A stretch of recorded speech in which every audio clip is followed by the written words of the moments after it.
So as I previously mentioned, this section has quite a bit of algebra. And so today is a little algebra review. We have done all of this stuff before, but I think it was last semester.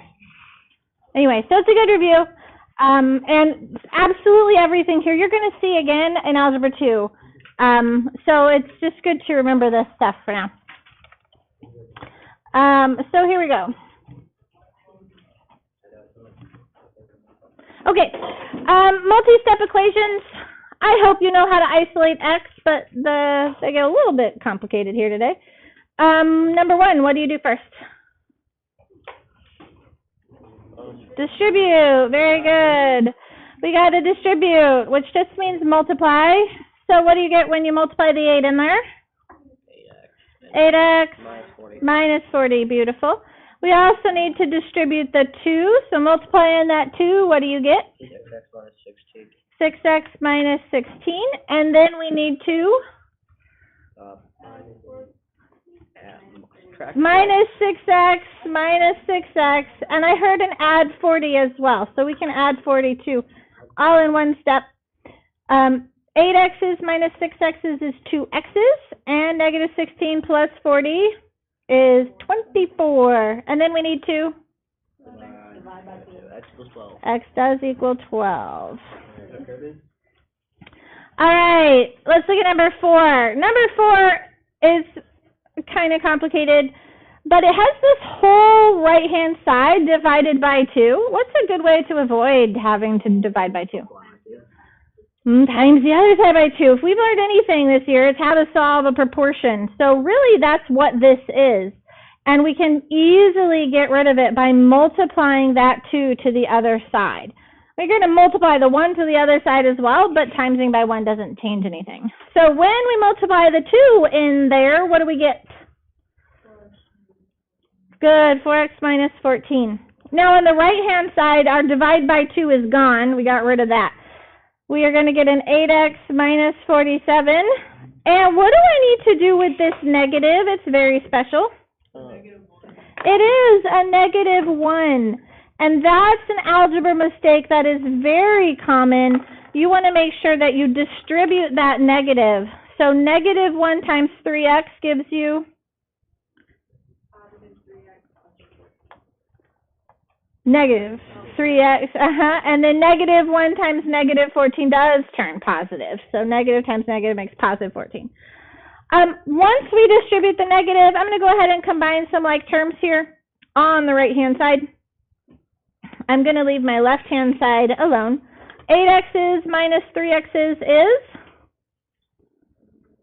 5x's. And we have a negative 47 and a positive 14, which is going to give me a negative 33. Good. And then I can subtract the 4x. And I can go ahead and add the 33. And that 5x's minus 4x is the single 1x. And then a negative 14 and a positive 33 makes 19. Beautiful. Fantastic. Hopefully you're really good at solving linear equations. You should be by now. Most of what we're doing is on the next page, but we have to warm up here with multiplying binomials. What we have here, 3x minus 5. This is a binomial. Bi means 2, so we see 2 terms. And so we have a binomial times a binomial here, and the best way to deal with those is to FOIL. What does FOIL stand for? So the box method. So the box method is okay. In general, I would use the box method for something like this. If you have 3 terms, a trinomial, I would use the box method. For these, I would show you, but it's not actually helpful here. Kind of, yeah. So this FOIL is actually the quickest and easiest way to do it. Plus, it's better for your brain because you can just get to the answer, which ultimately I want you to be able to do. Like I can just look at this and know that the answer is x squared plus 7x minus 8. Yeah. Okay, so I can just look at it and read the answer because I've done it so much. And I want you to be able to get there, and foiling is the best way to do that. FOIL stands for first, outside, inside, and last times last. And it just tells you how to multiply these things, but really it's just distribute. So all we're really doing is distributing the 3x. So we're distributing the 3x to the other binomial. What is 3x times x? 3x squared. And then 3x times 6? 18x. And then we have to also distribute the -5 to both terms in the other bubble. And so if we get -5 times x is -5x, and -5 times 6, -30. Beautiful. And you can see how fast it goes. Eventually, you can just get to the answer. What is 18x's minus 5x's? 13x's minus 30. And this is our trinomial in standard form. What is standard form? True, we can't simplify anything else, but really it has to do with the powers. Yeah, x squared, and then something with an x, and then a constant. So, all right. Let's look at number 8. Same thing. I just need to distribute, really. First times first. What is 2x times 2x? 4x squared. And then 2x times -1. -2x. And then we also need to distribute the 1 to both terms over there. So what is 1 times 2x? Positive 2x. Positive 2x. And 1 times -1? Negative. -1. And again, we just get to combine the outside and the inside pairs. 4x squared minus 1. Yeah, the -2x and positive 2x cancel out. We're left with just a binomial, which is kind of interesting. All right, number 10. We talked about this yesterday. What does it mean when we have to square something like this? Square everything. You guys, we did. Wait, no, you gotta, it's like FOIL. Yeah, you do it twice individually. So it says times itself. Yeah, repeat it 2 times. So 4x plus 3 times again 4x plus 3. And this is really the best way to deal with these. However, again, when you do enough, you'll realize there's a pattern. And you can arrive at the pattern instantly. You don't have to do any work. Like I tell my students, this is the one time I'm going to tell you, I just want the answer. If you can get there with no work, fantastic. Okay? So we're going to distribute. It comes from a lot of practice, though. First times first is 16x squared. The outside product is 12x. Good. And then we're going to distribute on the inside. So here, what's the inside product? 12x. Another 12x. See how it doubles itself? And then last times last is 9. Is that good? All right. So we get 16x squared. 12x plus 12x is 24x. And then plus the 9. So hopefully if you do enough of these, you'll figure out that there's a really easy pattern, and you can just get the answer real fast. That's the easy stuff we're doing.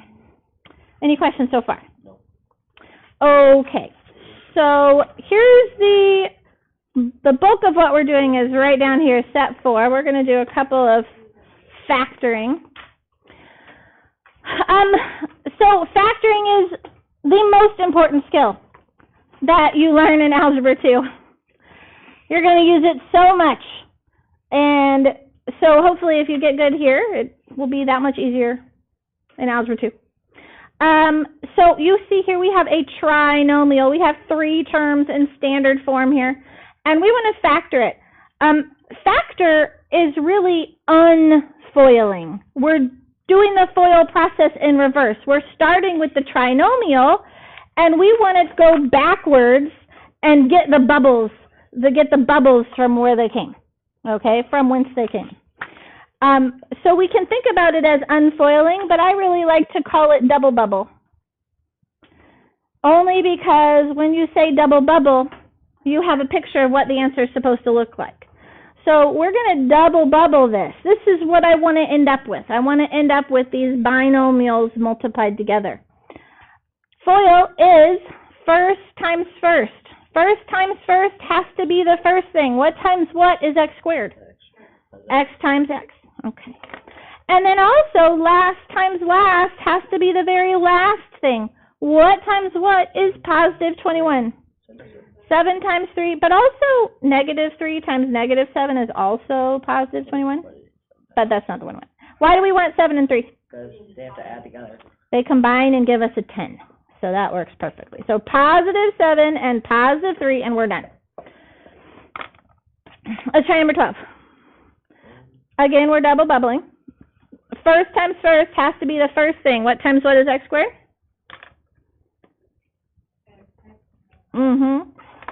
And then last times last has to be negative 36. What times what is negative 36?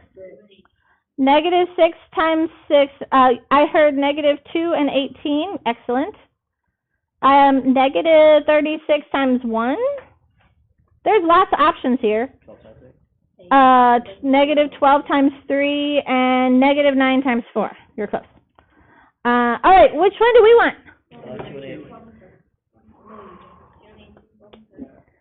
Negative 2 and positive 18. Why negative 2 and positive 18? No, it's not. No. That'd be negative 9. All right, this is 18 minus 2 is 16. 18 minus 2 is 16. Good. So we have a positive 18 and a negative 2. Beautiful.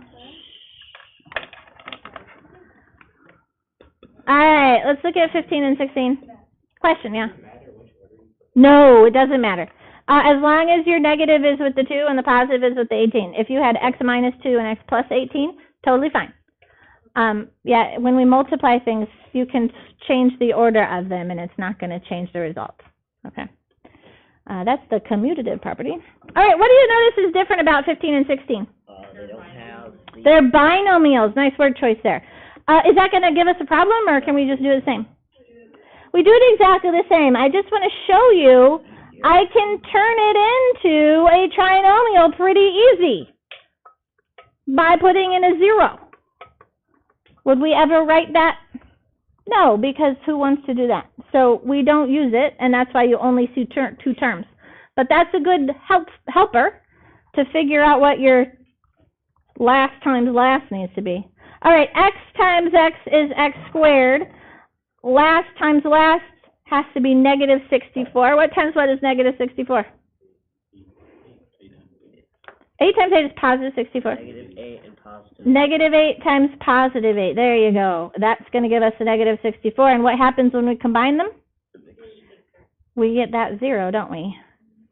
And that's where that comes in. So negative 8 and positive 8. Beautiful. Goes to 0 isn't always going to be the square root of it. If it's this form. Okay. All right, again over here, number 16. Again, we can double bubble. What times what is 9x squared? 3. 9 and 1. Ooh, so 9x times 1x or 3x times 3x. Which one do you suppose we're going to choose? 9 and 1. 3x and 3x. Yeah, 3x times 3x. I'll talk about why. And last times last has to be negative 1. What times what is negative 1? 1. Positive 1 times negative 1. Positive 1 and negative 1. So why does this work? Because you multiply into the same thing, so you get the same answer because they're reciprocal, right? Yeah, so we have to, the middle term comes from the outside and inside product. When we multiply 3x times -1, we get -3x.